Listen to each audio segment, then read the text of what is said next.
So guys আজকে একটা interesting blog video হতে চলেছে। ব্লগ ভিডিওটা স্কিপ করলে কিন্তু তোমরা কিছুই বুঝতে পারবে না। দেখতেই পাচ্ছ আজকে আমি যে তেঁতুল দিয়ে ডিমের রেসিপিটা তোমাদের সামনে তুলে ধরবো। চলো তাহলে শুরু করা যাক। দেখতেই পাচ্ছ আমি কিন্তু 10টা এখানে হাঁসের ডিম নিয়ে নিলাম। তারপরে এবার যেটা করব সেটা হচ্ছে দেখতেই পাচ্ছ আমি কিন্তু এই যে লাল আলুগুলোও কিন্তু নিয়ে নিলাম। একেবারে কিন্তু এগুলো দেশি আলু।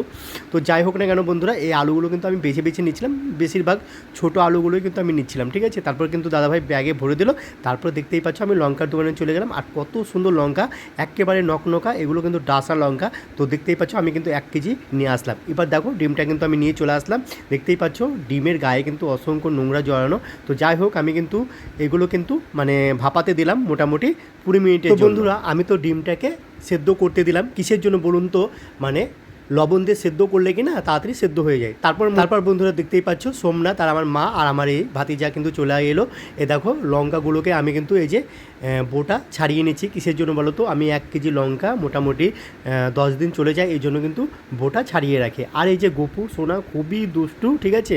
ও তো মানে কি বলবো, আমার ঘর যদি খোলা থাকে ও কোনখান দিয়ে বেরাবে কোনখান দিয়ে ঢুকবে সেটা ঠিক পাই না। তো যাই হোক বন্ধুরা, এই করতে করতে দেখতেই পাচ্ছ ওরা কিন্তু সব কিছু করে দিচ্ছিলো আমার।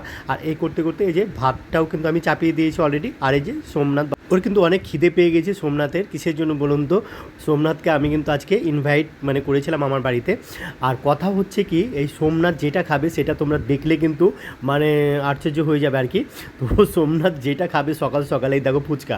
মানে ফুচকা আমি কালকে বানিয়েছিলাম, যেহেতু ও ছিল না, প্রাইভেটে গিয়েছিলো আরেকটা প্রাইভেট। তো ও কিন্তু ছিল না, আমি তোমাদেরকে সেটাকে টেস্ট করে দেখিয়েছিলাম। তো তারপরে কিন্তু আমি রেখে দিয়েছিলাম ফ্রিজে। সেটাই কিন্তু আমি ওর সামনে তুলে ধরলাম। মানে ফ্রিজে কিন্তু জল আর আলুটা আমি রেখে দিয়েছিলাম। আর এই দেখো আমার মা আর আমার ভাতিজাগুলো কী করছে দেখো, হাঁ করে তাকিয়ে আছে। আমার মাকে বললাম যে মা একটা খেয়ে নাও তুমি, ঠিক আছে। তারপর মা বলছে কি ঠিক আছে খেয়ে নিচ্ছি। তো যাই হোক মা তো মানে খেতে চাচ্ছিল না, তাও আমি জোর জবরদস্তি বললাম যে মা খেয়ে নাও, ভালো আছে। দেখো ফুচকাগুলো আমি করেছি নিজে হাতে। তারপরে কিন্তু মা খেলো, দেখো কত সুন্দরভাবে খাচ্ছে। সত্যি মাকে যে কোনো জিনিস কিন্তু আমি মাকে দিয়ে খাই, ঠিক আছে। তোমরা তোমাদের বাড়িতে যদি মা থাকে তাহলে অবভিয়াসলি কিন্তু মাকে দিয়ে খাবে, ঠিক আছে। মা জন্মদাত্রী মা তোমাদের মানে ছোটো থেকে বড় করেছে, সেই মাকে তোমরা দেখবে অবভিয়াসলি। আর কমেন্টে জানাবে কারা কারা মাকে ভালোবাসো আমার মতন। তো যাই হোক বন্ধুরা, দেখতেই পাচ্ছ আমি কিন্তু এই যে মাকে দিয়ে দিলাম। আর এই যে গপু আর আমার এই ভাতিজাকে কিন্তু দিয়ে দিচ্ছে, ঠিক আছে, আমার প্রাইভেটে 1 নম্বর ফার্স্ট বয়, ঠিক আছে। তার মধ্যে দেখতেই পাচ্ছ ওদেরকে আদর করে কিন্তু আমি ডিম খাইয়ে দিচ্ছিলাম। আর ডিমটা না প্রচণ্ড একটু মানে গরম ছিল। যাই হোক দেখো গপু কীরকম করছে, মানে সেরকম গরম ছিল না, হালকাই গরম ছিল। তাও কিন্তু আমি দেখতেই পাচ্ছ মানে ফুদে মানে জুড়িয়ে তারপরে কিন্তু আমি গপু সোনাকে দিলাম। তো যাই হোক না কেন এ দেখো, আর আমার ভাতিজা মানে সোমনাথ বাবু ও কিন্তু মানে তাকিয়ে আছে, যেহেতু ও আমার ভাতিজা এও আমার ভাতিজা, এই জন্য কিন্তু আমি ওকেও দিয়ে দিচ্ছিলাম, খাইয়ে দিচ্ছিলাম। দেখতেই পাচ্ছ এখন কিন্তু ওকে খাইয়ে দেবো, ঠিক আছে। তো যাই হোক বন্ধুরা, এইভাবে কিন্তু আমি এদের দুজনকে খাইয়ে দিচ্ছিলাম। আর খাওয়ানোটা যে এতটা ভালো লাগছিলো কী বলবো। এই দেখো এখন কিন্তু খাইয়ে দেবো, মানে সোমনাথের যেহেতু মানে এই দেখো সোমনাথকে খাইয়ে দিচ্ছে আমি, ঠিক আছে। সোমনাথ তাড়াতাড়ি, এই দেখো সোমনাথকে খাইয়ে দিচ্ছি, ঠিক আছে।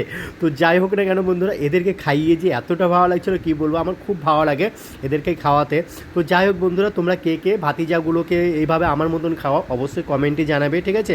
আর দেখতেই পাচ্ছ তার মধ্যে কিন্তু আমি বাটনাটা বেটে নিচ্ছি ভালো করে শিলনোড়াতে, যেহেতু আমি মিক্সারে করলাম না, মিক্সারে কিন্তু অতটা টেস্ট আসে না, ঠিক আছে। এক চিল কিন্তু মানে শিলনোড়াতেই কিন্তু টেস্টটা আসে মশলার। তো যাই হোক আমি কিন্তু মশলা মানে নানা রকমের মশলা কিন্তু ভেজে নিচ্ছিলাম। আর তার মধ্যে কিন্তু দেখতেই পাচ্ছ আমি ডিমটা কিন্তু এই যে ভালো করে ফ্রাই করে নেব, ঠিক আছে।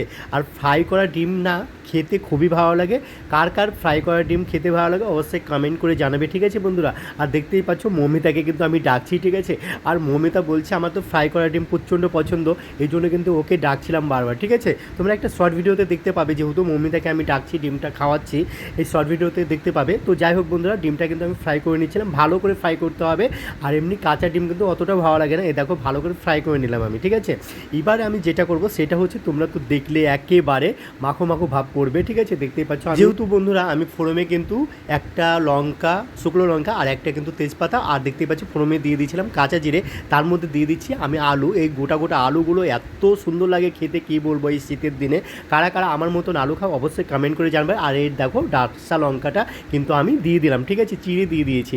আর অলওয়েজ আমি কিন্তু অনেক লঙ্কাই দিয়েছি, মানে শুকনো লঙ্কা বেটে রেখেছি, দেখতেই পাচ্ছ নানা রকমের মশলা, সেটাও কিন্তু আমি অ্যাড করে দিলাম।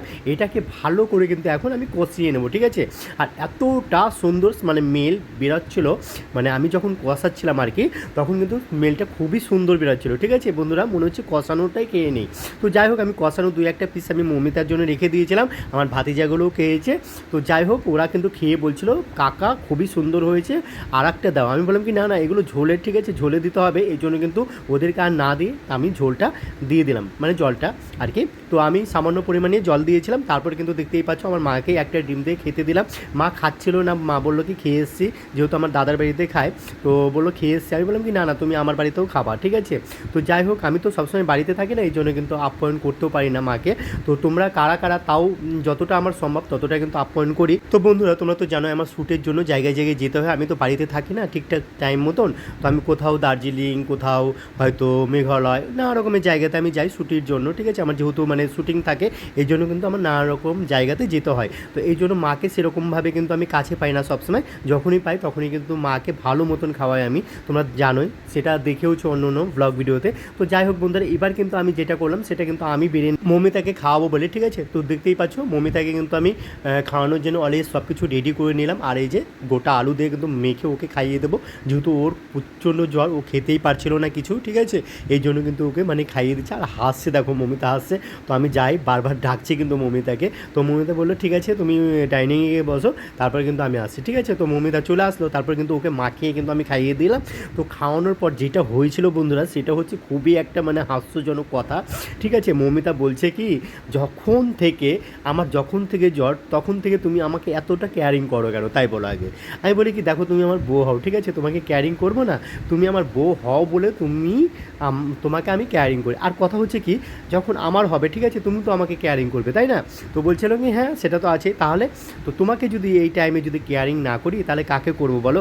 আর আমি কিন্তু চেকেও নিলাম একটু, ঠিক আছে। এইরকম নিয়ে কিন্তু আমরা হাসি মজা করছিলাম। আর দেখতেই পাচ্ছ আমিও খেয়ে নিচ্ছি, এই ডিমটা খেয়ে নিলাম। আর এত সুন্দর টেস্ট, কী বলবো বন্ধুরা, খুব সুন্দর ডিম, মানে হাঁসের ডিম। তো আমার মতন কারা কারা হাঁসের ডিম খাও অবশ্যই কমেন্ট করে জানাবে, ঠিক আছে। আজকের মতন বাই।